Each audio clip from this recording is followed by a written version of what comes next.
Congressman Grayson, let me start with you. The health care law is racist because of a tanning tax. I mean, is that all they've got left? Well, it's another weapon of mass distraction.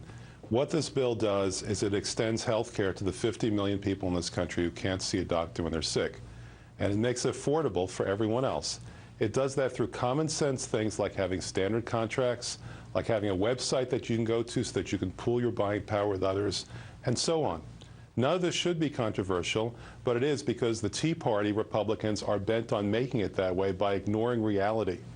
All they want to do, the fundamental principle of the Republican Party these days, is let's make absolutely certain that poor people can't get health care when they're sick. That's what it's come down to. Now, President Lincoln, one of the founders of the Republican Party, said that the principle involved here was equality for all. They want to make sure that people who are sick can't see a doctor. That's how far they've come down. Their principles are making the Republican Party the largest suicide pact in history. I just hope they don't bring us down with them. And you know, Congressman, the fact is when you look at how it's beginning to work, even Republicans, I just showed several governors, Republican, who now want the act. Jan Brewer, the governor of Arizona, who was waving a finger in the president's face the last time she greeted him on the tarmac, is now praising the health care law and acting like the most gracious hostess. When you look at Massachusetts, it's already, it has universal health coverage. Look how popular it is. 84% of people in that state say they are satisfied with the health care coverage.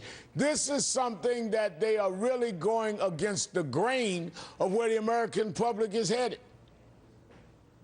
For sure, and there's already practical results that you can point to. There are tens of millions of people who could not get health coverage and could not get health care because they had pre-existing conditions. Now they can get that. My wife is one of them. She had a stroke a few years ago. She couldn't get any sort of private individual health coverage before, and now she can.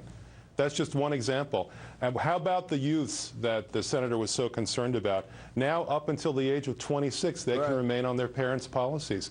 Over and over again, what you see is that this bill has done a lot of good in places that have cooperated. In California, health insurance premiums are down by approximately 20%.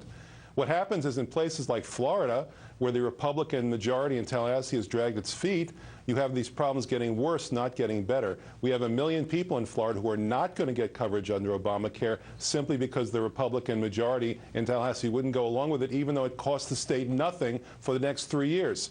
According to a Harvard study, roughly 1,000 people every year will die because they don't get this health coverage in Florida that the government would be extending to them, and we don't have to pay anything extra for. There's going to be a lot of blood on their hands at Tallahassee, and God help them on Judgment Day.